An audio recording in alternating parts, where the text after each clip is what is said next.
সদ্য অনুষ্ঠিত ত্রয়োদশ জাতীয় সংসদ নির্বাচনে ধানের শীষের মনোনীত প্রার্থী ছিলেন জননেতা কামরুজ্জামান রতন ভাই। আমরা মুন্সিগঞ্জ ৩ আসনের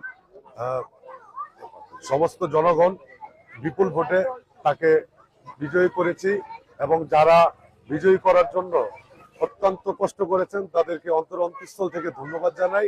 এবং এরই সাথে আমাদের মুন্সিগঞ্জ ৩ আসনের সকল জনগণের একটাই আশা, আমরা জননেতা জনাব কামরুজ্জামান রতন ভাইকে মন্ত্রী হিসাবে পেতে চাই।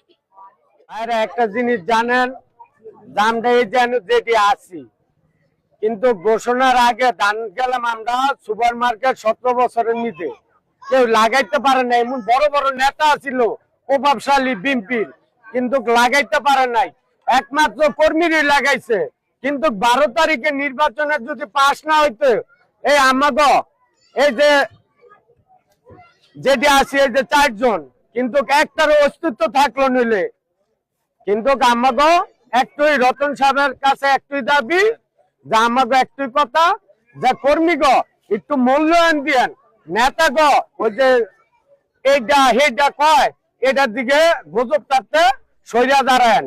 কিন্তু কর্মীরা গেলাম সবসময় পাশে থাকবো, নেতারা দেখবেন যেদিক সুবিধাবাদী ওদিকে দৌড় দিব, কিন্তু কর্মীরা গেলাম লড়বো না।